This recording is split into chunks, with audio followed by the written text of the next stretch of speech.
Saviez-vous que les camions livrent près de 75% des marchandises ? Chaque jour, les camions transportent 100 kg de marchandises par habitant européen, ce qui représente 18 milliards de tonnes par an. C'est que le transport routier, c'est le seul mode de transport qui permet de transporter porte à porte. Le transport routier est également le seul mode de transport qui permet de relier tous les centres de production et tous les centres de distribution. Troisièmement, le transport routier est également l'auxiliaire de tous les autres modes. S'il n'y a pas de transport routier, aucun autre mode de transport, que ce soit l'aérien, que ce soit le maritime, que ce soit le ferroviaire, ne peut fonctionner. C'est-à-dire que si le transport routier s'arrête, tout s'arrête. Saviez-vous que les camions paient plus de 100 milliards d'euros de taxes par an ? Les camions sont imposés de diverses manières. Taxes sur les carburants, droits sur les véhicules, redevances pour l'usage des routes, péages autoroutiers et autres taxes liées au transport de marchandises par route.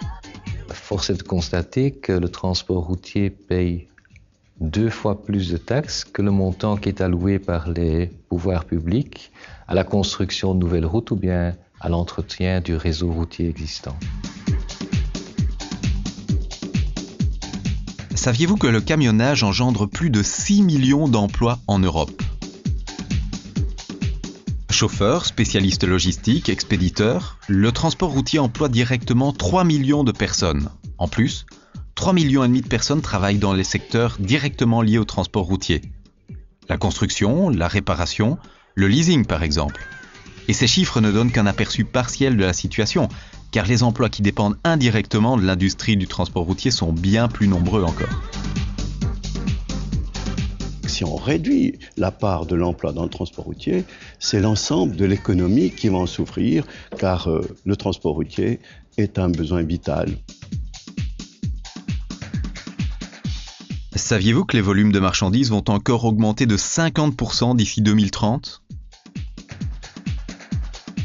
Aucune mesure isolée ne suffira à résoudre les problèmes de mobilité que nous connaissons. Il faudra un ensemble intégré de mesures. Quelles pourraient être ces mesures ?